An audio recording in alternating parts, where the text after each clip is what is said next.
If that doesn't get your heart pumping, I don't know what does. I Yeah. mean, that's philosophy right there. Coach Vito Campanile. Coach, I'm so excited to have you on this episode. I was planning to do these episodes for so long. We finally put all the pieces in place.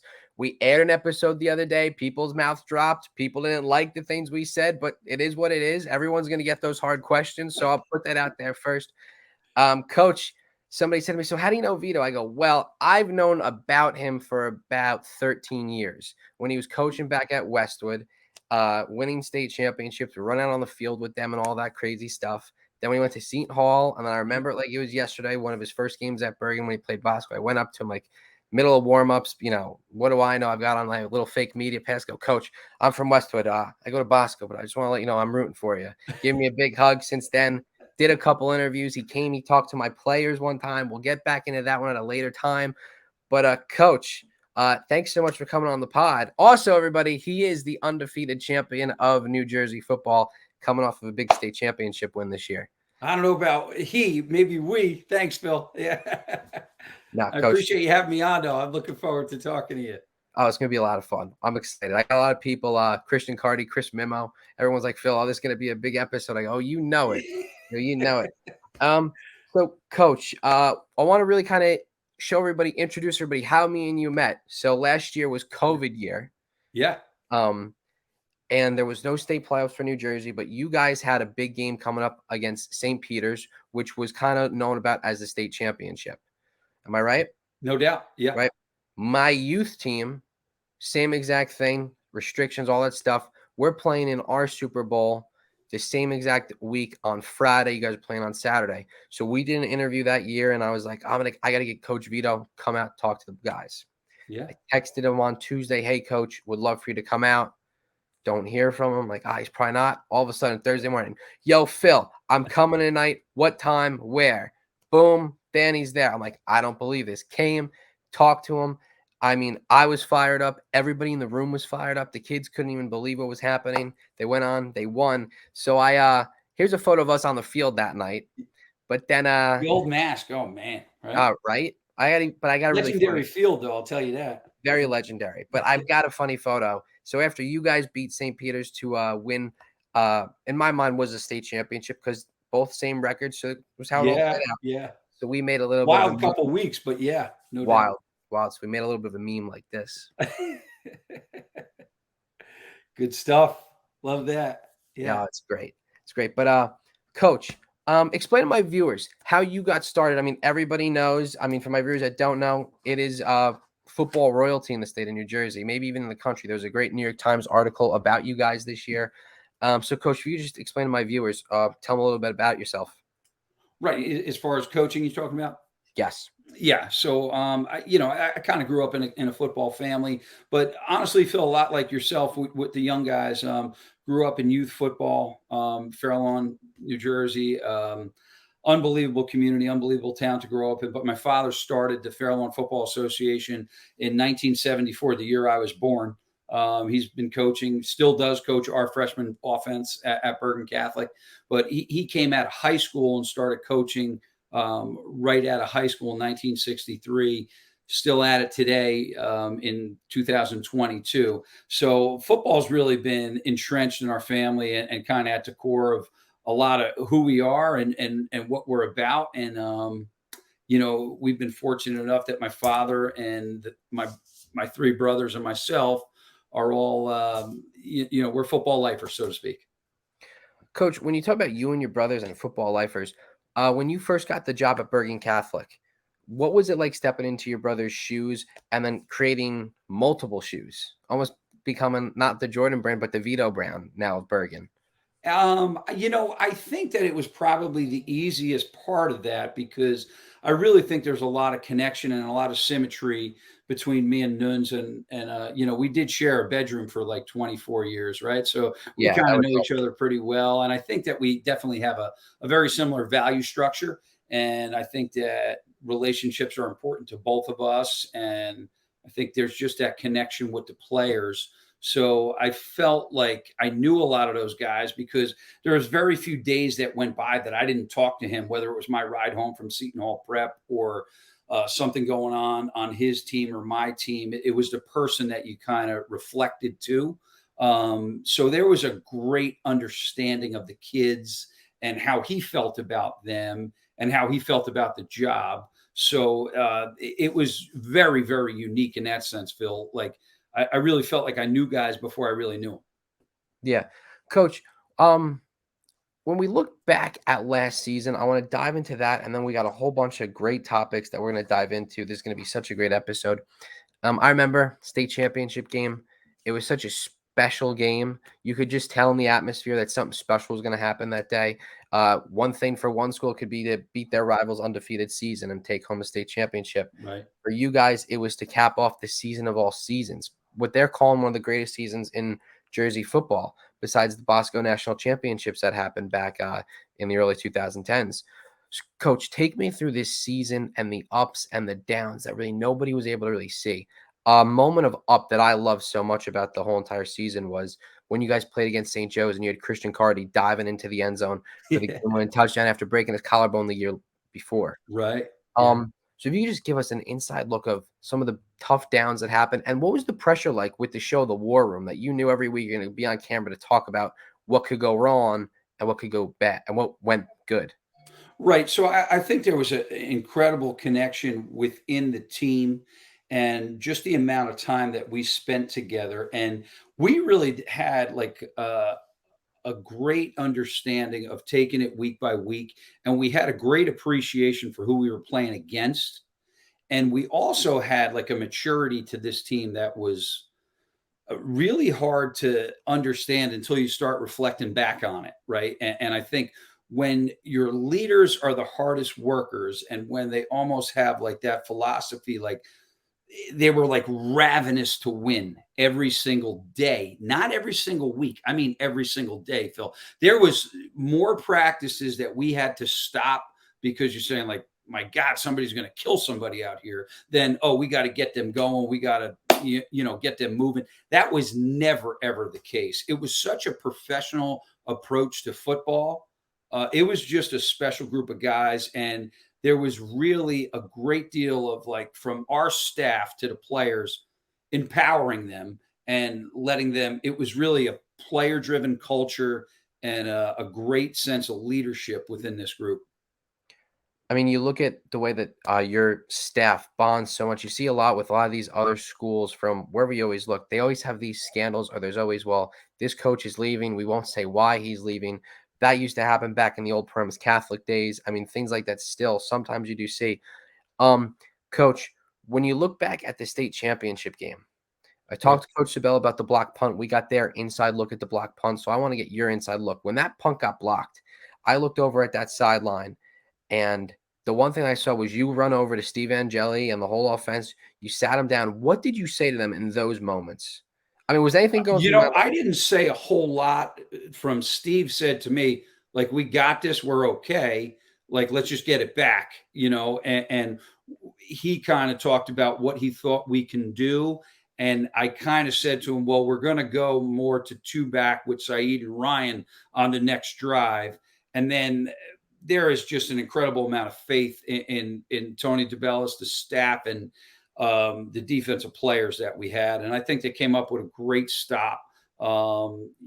Just a great group of kids to coach, and every time they got challenged, they never panicked. They just played, right? And they had like incredible core values about each other, and they just had such a burning desire to win. They really had a great focus to them.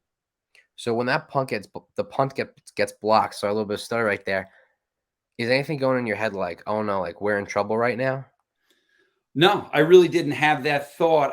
There was no panic at all within our sidelines. There were some guys that were bent, no doubt. And to be honest with you, Phil, I didn't even see first down. I was talking to Stevie on the sidelines, and Ryan is just an incredible competitor, and he was like he goes from 0 to 200 in a second. And I just had that look in his eye, but I really didn't feel like a sense of panic at that point. But we knew we had some urgency. We really came out knowing that there was going to be a great deal of urgency. I thought Greg Tanzer did a great job early in the game matching our no huddle stuff. And the fact that Jack Camo wasn't playing was so much bigger of a deal than I thought it was going to be. One, from a personnel standpoint, and two, from really what we were, such a great 12 personnel team that took a little bit of change to get used to. We really had to reestablish ourselves that week in practice and what we were going to do. Is there anything that goes through your mind, like, are you ever nervous, like, if we reestablish this, it could throw everything off? Or is it just the trust you have with your coaches and the players? What goes through your head in order to be like, we're doing this and Yeah, this is how it's going to be? 100% what you said. The trust in the players is beyond pivotal. I mean, and it's their team, and they know how I feel about them as people, and they know how hard the amount of time. Like, we document every minute that we put into Bergen Catholic football from January 3rd right up until MetLife Stadium, and then, like, I tell them, like, go be with your family and go be a regular high school kid until after Christmas. But they understand what it takes and the work ethic that goes into that. So yeah, there's a great deal of faith that they understand what we need to do. What's the turnaround and what's the switch from after you win to now, okay, we got to go do this again? That's a great question. So yeah, I've said this to DJ Samuels the other day, and like, there's times where I don't like to get out of my mind at these guys at this point in the year.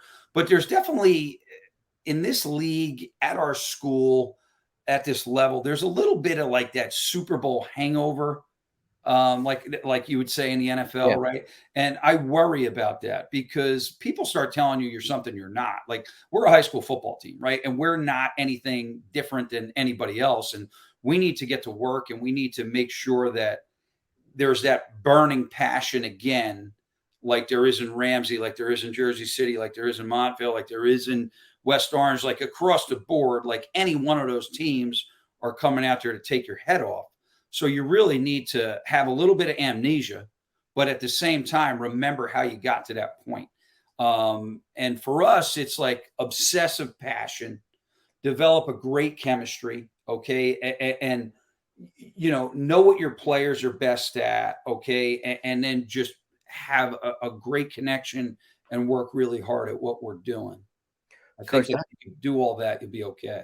that brings up something, as a young coach, I see that myself. Everybody, after they always win, everybody forgets how hard it was to go through what you just went through. 100%. Like, you They think, forget all the prep. I mean, I've had teams yeah. that they win a championship. It's like, oh, we're coming back the next year. We're going to win. Granted, is it because I'm on the sideline? Maybe that's got a lot to do with it.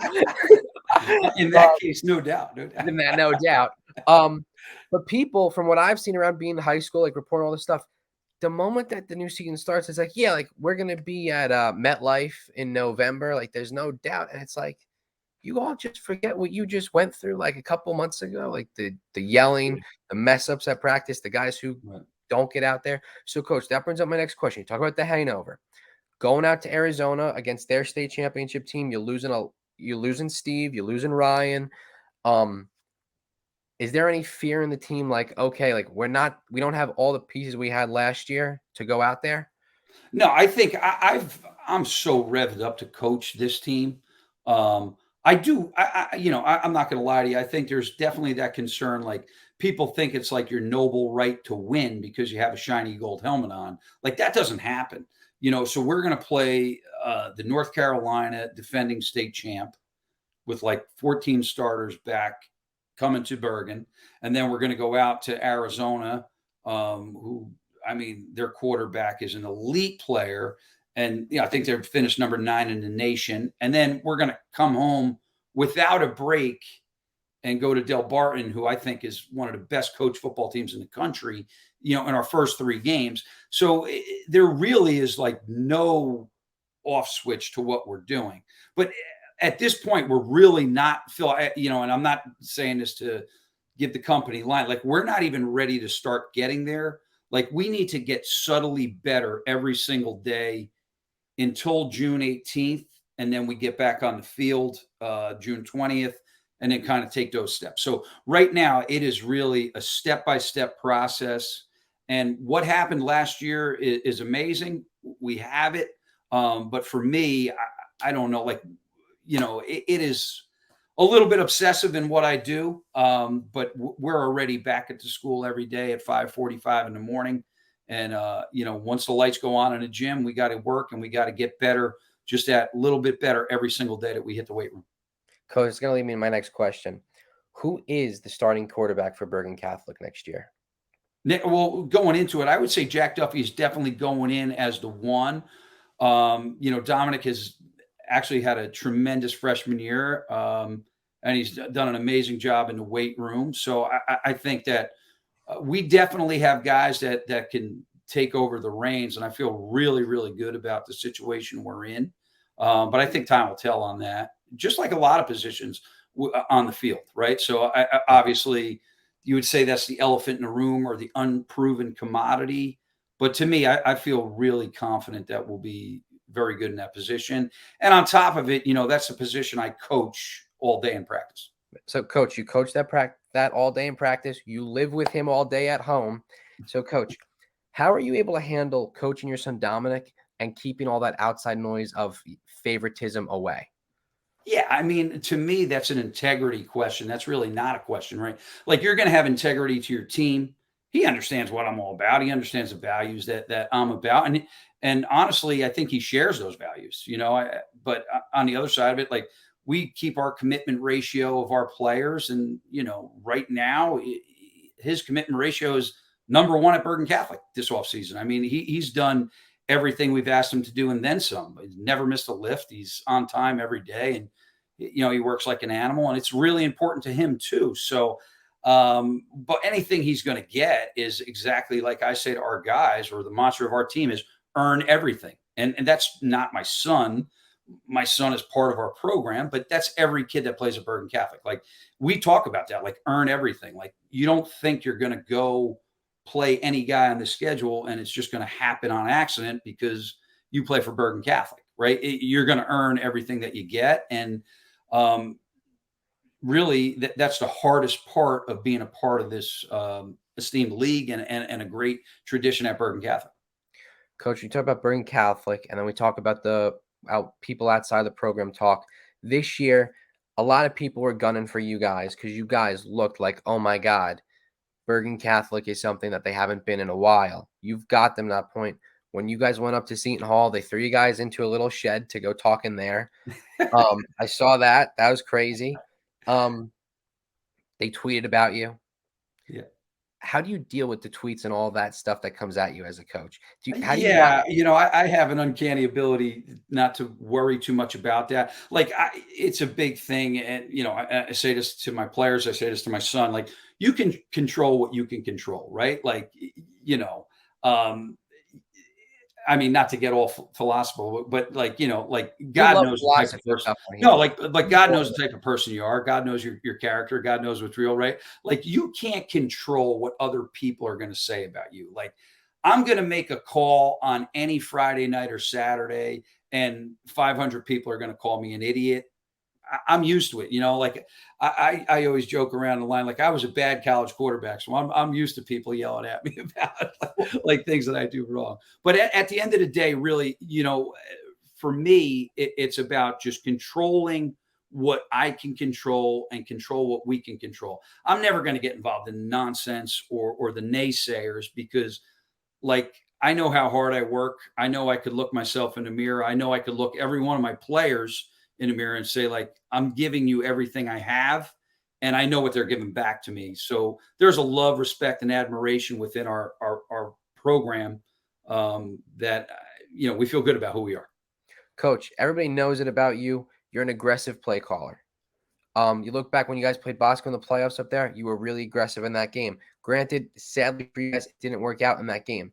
How, after things like that happen on the field in front of all those people, how can you maintain the trust with your players after the season? Or because they're all going to go home. Everybody talks with their parents about, oh, well, he could have did this. How do you maintain that trust with everybody?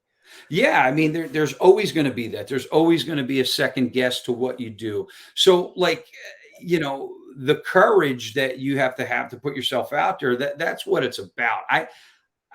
Maybe it's kind of become innate in me from the way I was brought up, or maybe it's being a wrestler at my whole life, like whatever it is, like you're going to put yourself out there. And that's really what our program should be about. That's what our school is about. Like push yourself to be the best version of yourself. Right. So at times people are going to second guess you. Of course. I mean, but to me, like I have something I use during the season I call 17/7. So there's 17 hours a day that I really should be doing everything I can. Right. And there's 7 hours a day I probably should be sleeping or getting ready to go to work. So if I'm using those 17 hours to the best of my ability, 7 days a week, that's really all I can do. Right. But if I'm not doing that, then that's on me. But at the end of the day, like I would think like any of the 8 to 10,000 people that are in the stadium are not watching as much film about Don Bosco, St. Joe's, or St. Peter's as I am, or somebody, you're not really evaluating the relationships you have with your players or working on the psychological events of what's going to happen in the week. Like there's so many hats you have to wear as a coach. But at the end of the day, like I really don't have to answer to anybody but the guy that's looking back at me in the mirror. Yeah. So, Coach, there's a video that I want to pull up, and then after this video, you'll give us a little bit rundown of what happened. It was a video that inspired me after I saw it, and after that, we'll have some fun with. I hope it's not rated R. I don't know. There's no, it's not rated R. Listen, you're gonna. If some people might cry, I might have shed a tear. I'm not a big crier. I've only cried when like my team's lost because I hate losing. But Coach, I'm just gonna pull it up right now. Sure. And, we'll get this thing going. Here we go. At the worst times, at the hardest times of your life, you become the best version of yourself. That's what makes you so damn special. At the hardest times, you've always become the best version of yourself. And that has nothing to do with football. That has to do with your character. That has to do with the person you are. That has to do what you're about. Okay? Every last one of you guys are special people. You're special people. We love you and we're proud of you, okay? This thing right now is about the passion that you have for each other, and it's about the passion you do this with, all right? The passion for the guy next to you. When it gets hard today, you think about what you're made of. You think about who makes you. You think about what you're built of. You think about what Bergen Catholic means to you. You think about what the guy next to you means to you. You think about the sacrifice you put into this football team. You think about that. There's not going to be too many things you have in your life that you're going to love like you love this. You've earned this. You've earned this every step of the way. Every waking minute. You've earned it. You've earned it. Now go take it. One more time. All together. I love you guys. No!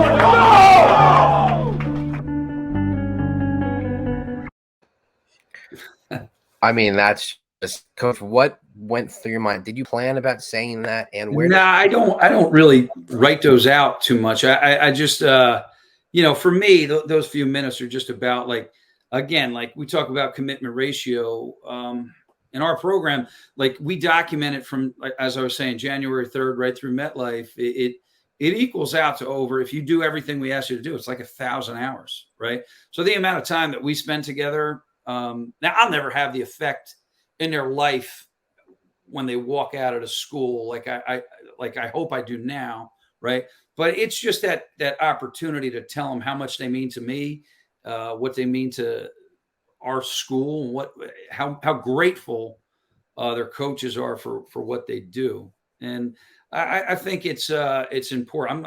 I'm glad to see that, but at the same time, I think that those guys, exactly what, to me, like I've gone through hard things in my life and really hard things that I've dealt with.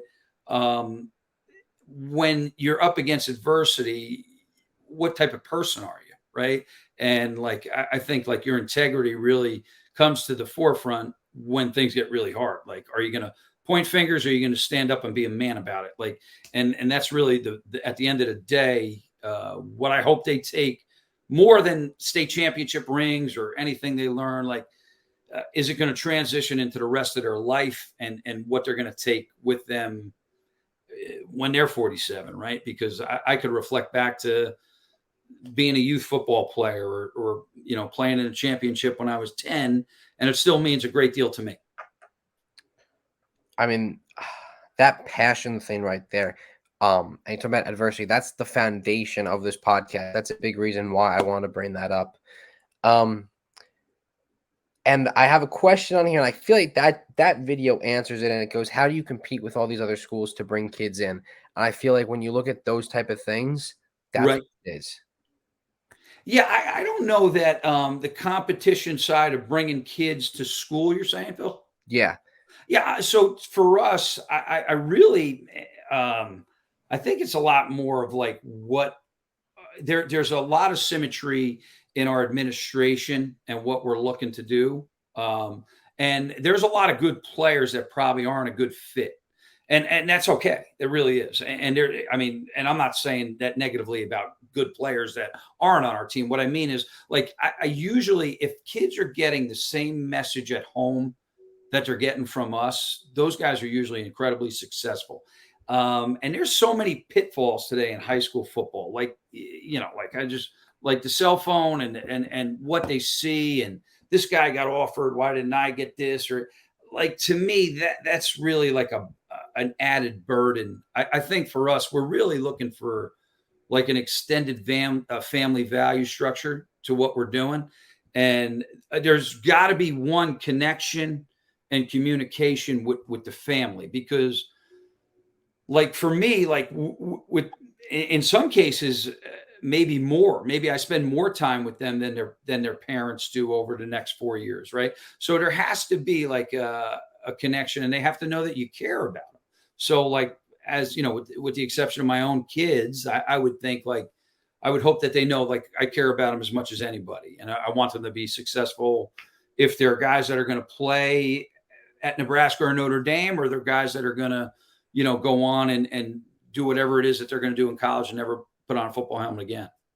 Is there times where you'll yell at your players about what they post on social media? Because I've had friends that like they show everybody, oh, hey, I'm working out on the field today. Meanwhile, they never see the field and everybody. Yeah, I don't really put a whole lot of stock in any of that. I mean, yeah, there's people putting up every bag they jump over, and it's nonsense to me. Like, yes, I do. I do think that it is beyond a different weird type of peer pressure.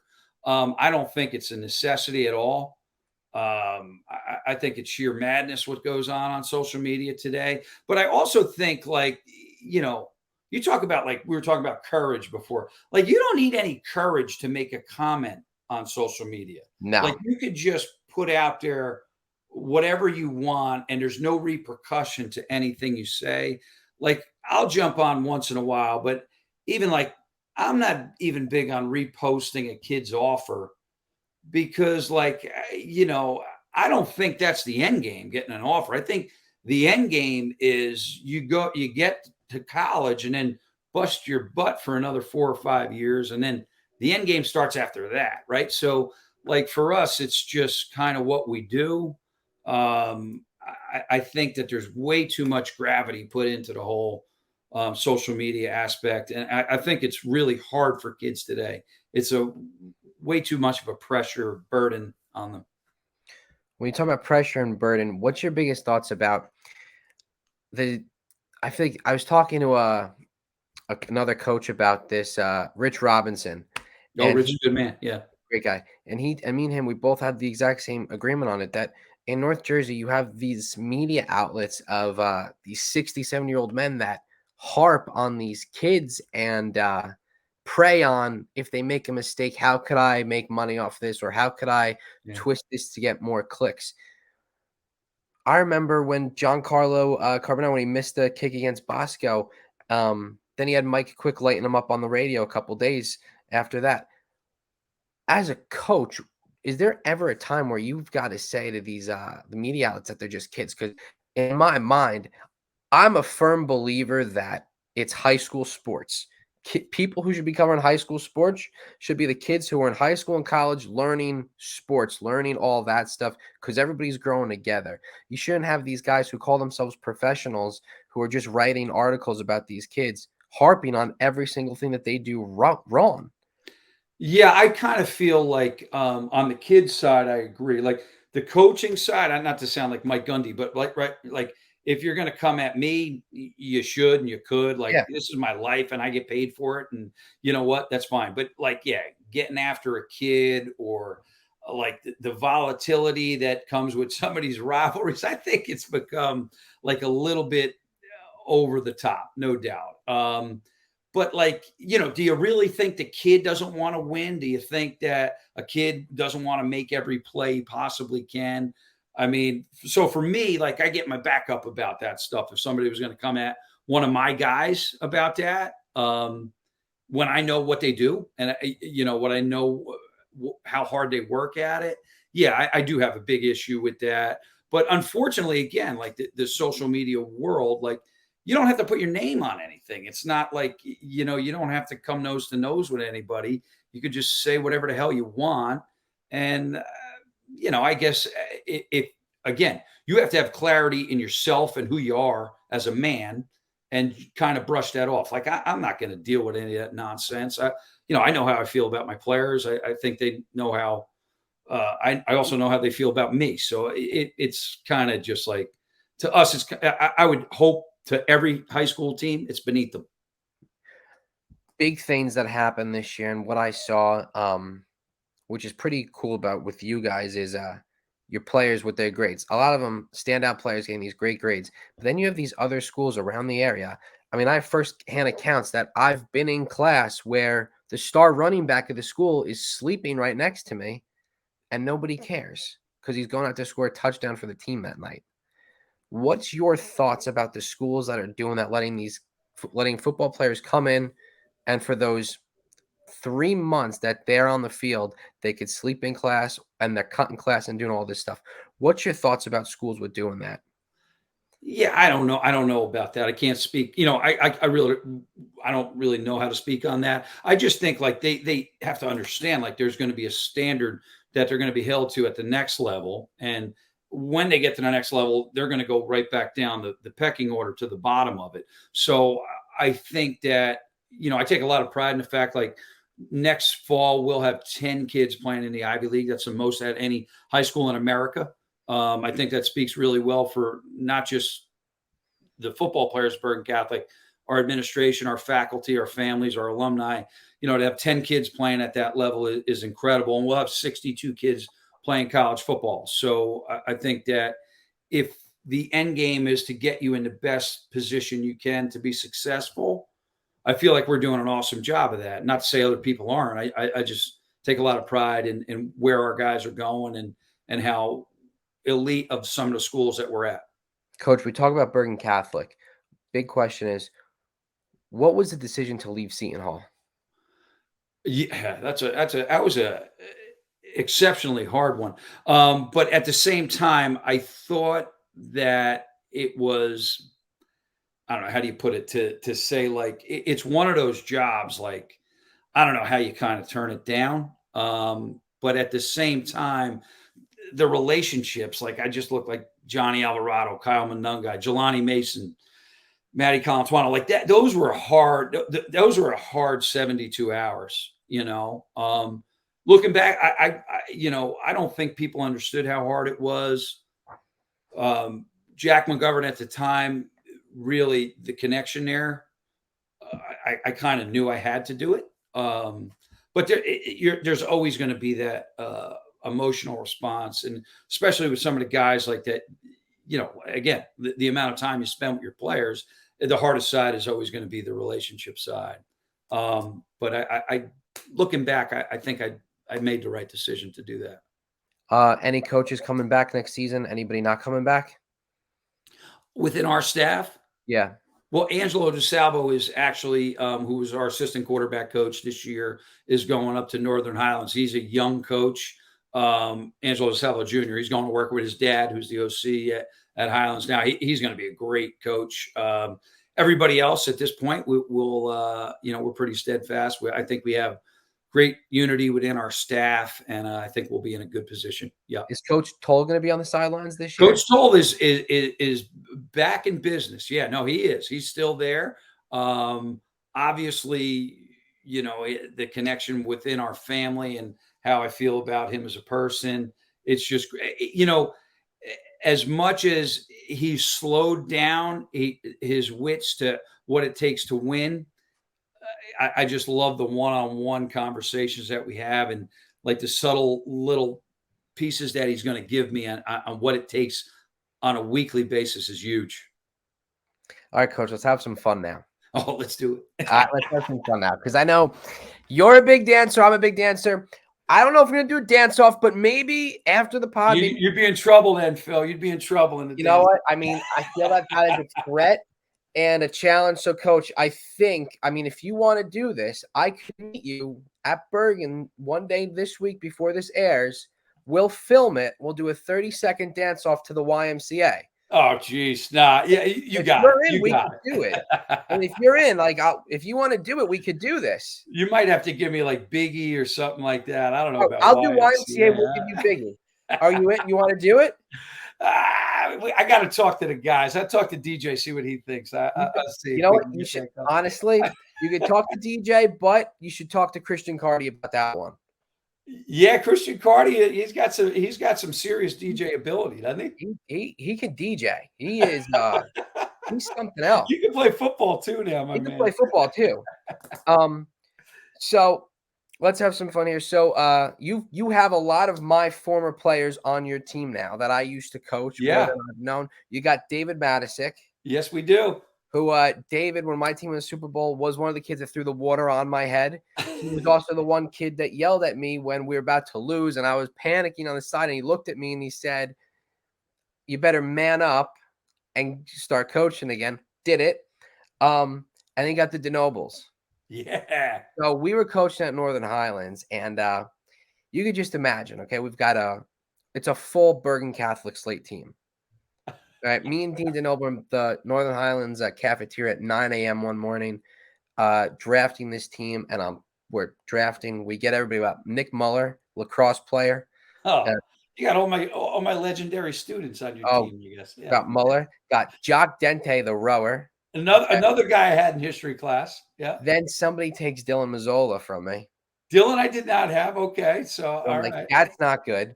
We try to pull off a Belichick, and then everybody's onto us like, okay, he's on to something, because I'm technically in Northern Highlands known as the DeNoble's cousin. I only have met Dean. Wait, wasn't Dean? Was Dean on this podcast? Somebody told me Dean was on this. Dean's coming on in a later date. So, Phil, you only have Italians on this? I think you had Danny Sabella, Danny Morangi, myself. Is that the way it goes? No, we're very diverse. We have everybody. We are diverse. I don't know. Very diverse. We got a lot of big people coming on. Yep, absolutely. But no Irish and peppers to come back. We don't do Irish people. I mean, my grandma will kill me if I have an Irish person on. I mean, St. Patrick's Day comes around. I mean, this house does not celebrate it. Yeah. Well, my mom's Irish, so don't tell her. Oh, I won't. We're gonna leave that. So we're coaching, and it's game one. We're all excited. We're blasting music, going through the hallway. I got on a suit. We walk in. There's about 80 kids in the gym screaming at us, like booing us. We beat them, of course. And the whole season, we had all that adversity the whole time. Not adversity, but we just had people screaming at us the whole entire time. Makes it fun. Yeah. Oh, we had fun. We had a lot of fun. Teams, they didn't like us, but it was all worth it. Muller threw a chair. Jesse fouled out in the first game, and then not shocking for DeNoble to have a penalty. No. Yeah. It was interesting. And Dylan DeNoble was the bookkeeper, and Dylan Mazzola was my assistant coach. And Cardi came to a game. We lost that game, so he was banned from coming. Like your corrections officer over there. Yeah, exactly. No crimes were committed in any of this, though. The only crimes were how much we beat these teams.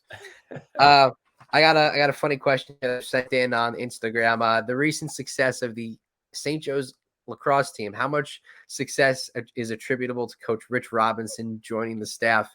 He also says that he's a big fan of you and your program. Rich is a good man. Yeah. So we share. So he's given me a couple books to read on coaching. So no, I'm a fan of Rich, and his time at Bergen Catholic, we became pretty close, and I got a lot of respect for him, no doubt. I like it. But yeah, as long as he's not coaching against Bergen Catholic, I'm rooting for him. Exactly. But I wore a cheetah suit one time to a game, and I was running. Oh, I looked cheetah suit, full on cheetah suit. You're not one of those furries, are you? No. But I got hops. I almost as much as your hops on the sideline. In games, about 3 inches. Yeah. All right. Yeah, 3 inches. I'm at 2.5. Sometimes I get up there. Coach, have you ever been thrown out of a game before? No, I almost got thrown out of a girls' softball game when Brookie was in like 4th grade, but I don't think I've ever been thrown out of a game. No, no. Okay. Um, if there's one assistant coach that you just love to go back and forth with, just like roasting, just having fun with, who would that be on the staff? Oh, Kicker Joe, KJ, no doubt. Love having fun with KJ, our kicking coach. That's We awesome. have a ball, no doubt. Yeah. For your coaching staff, who's got the most style on the sideline? Like you mean like Augie Hoffman style, like male model, or Well, Augie's on a different element. yeah, Augie's he really is. on a He's different just level. like, I don't know, like, yeah, he's like Who's got cut the out most? of a catalog, right? Yeah, who's got I the would most? say Darnell Carter. He's Yeah. usually got the good shades going, like the tight stubble. Yeah, he's pretty buttoned up. Darnell's the guy. I like it. So, Coach, everybody had those photos of the post game celebration back at Bergen. What was that like there? That was pretty awesome. I had to go on a witness protection program on some of that. That was a little bit over the top excessive, I would say, Phil. Yeah, but good time, I'm sure. Yeah, no, we had Yes, a good time. it looked like it was a good time. All right, Coach. It's now you got a big season coming up. Yeah. Okay, we've been close for a while. I'm wondering if you were to name a play call after me, what would it be? What kind of play would it be? So, name of the play, what kind of play, and would Cardi be getting the ball on the play? Well, we could definitely make that happen. Is that what you're looking for? I think we should make it happen. Yeah, easily. We could make that happen. Cardi's a captain. He's, yeah, that's easy. We just got to think about it. So I think like you're a little bit more out there. Like you might want to have it like a trick play type deal or a big play in the game. Yeah. Like you're one of those guys. Like your ego's got its own zip code, right? Definitely. Right. Christian's got a lot of pit bull to him, so we probably want him to run somebody over on that play, right? So you know what? That's really on the spot, like up tempo question. I'm gonna get back to you on that one, but let me tell you, we'll have it done for opening day. I'm excited. Yeah, no doubt. We'll put it up on the podcast when that happens. Do you have any nicknames as a kid or anything? Maybe we could go that route. I do have a couple nicknames. Okay. You don't have to tell me on the podcast. I'll tell you. Nothing's bad. Okay. Nothing's bad. I've got as a kid, it was always the selfie king because for about 2 years, I met every celebrity you could possibly think about. I got George Clooney in Lake Como. Okay. I get A-Rod at a Yankee game. Okay. With J-Lo? Not with J-Lo. Okay. All right. Okay. Pre-J-Lo. Right. Pre-J-Lo. Okay. When he was going on his nice guy tour at Yankee Stadium. Yeah. All right.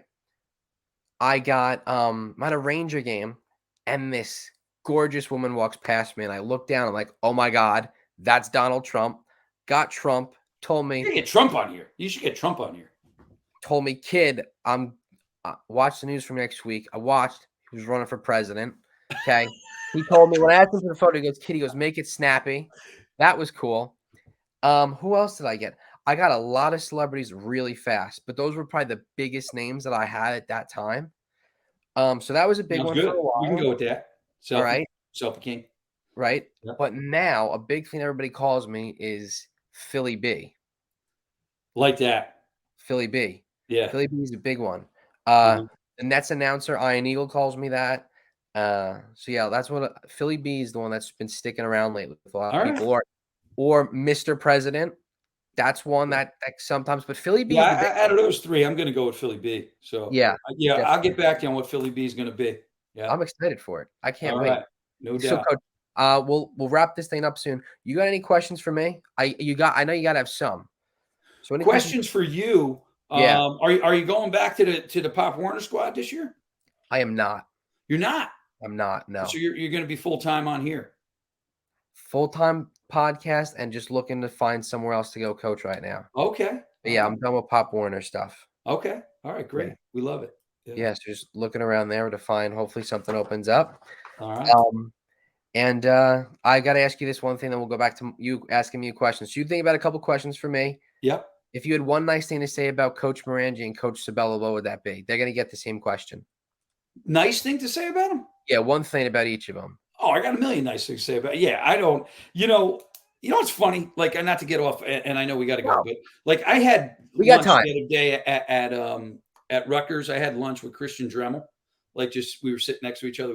And like it's incredible, like how many great kids, like how tight him and Johnny Langan are, or like you know, Alimo and Johnny, like those guys, like how kind of close they are. Like me and Danny Sabella worked out for college together every summer, so like the competitive side of this is incredible, and we want to beat each other's head in on game day. But like both of those guys, they're great guys. They're incredible guys, and it's never, it just isn't a personal thing for me. I don't think it is for them either, right? But yeah, I have a lot of nice things to say about them. They're really good people, great families, and I have a lot of good things to say for sure. Yeah, but you're so right. After high school, that rivalry just it dies out. Everybody kind of they find something that they got in common. Like, oh wow, you're a pretty cool guy. Yeah, you're a pretty cool guy too. Yeah. Connect. Right. Like, I look at it like Kyle Manunga, who I coached for 2 years, and then like he's at Don Bosco. Like I'm never gonna hate him. I'm gonna, so after the game, it was always a big hug. And yeah, so 100%. But you get between the lines, definitely gets pretty heated, no doubt. Yeah. All right. So back. You got any more questions for me? I don't have a whole lot just yet. I mean, you really put me on the spot with that one. You stumped me there. I had to put everybody on the spot. I had to. I had Sabella on, and everybody goes like, "Who's next?" I go, "Vito." They go, "Are you gonna ask Vito tough questions?" I go, "It's tough because he just went undefeated, so I can't look like an idiot." Yeah, you always get a little more credit for winning, right? Yeah. So I go, he'll get some tough questions. I threw you some tough questions for sure. Threw you some tough ones. We worked on these a lot. I went through a lot of stuff to make sure we had this perfect for you. But Coach, it's a lot of fun. If there's one motivational thing you could give to all of our viewers, what would that be? To the kids you're talking about? Kids, anybody that's watching. Yeah, I would just say, again, like I don't think I think our game, it kind of transitions into everything. Just be the best person you could be, and enjoy what you do. Always have fun at it, and have passion and love the people that are important to you. That's kind of how I live my life. All right, Coach. Yeah. Well, it's honor to have you on Philosophy Podcast, the Winners Podcast. So I'm sure we'll be in touch soon. I'm sure we'll love to have you back on during the season and throughout. But listen, for everybody, for Coach, I'm Phil Bacacci, your host. We've got a lot more episodes coming, bigger, better. Oh my God, he just said that your mouths are going to be dropping like crazy. We'll see you soon. Philosophy, always there, never stop.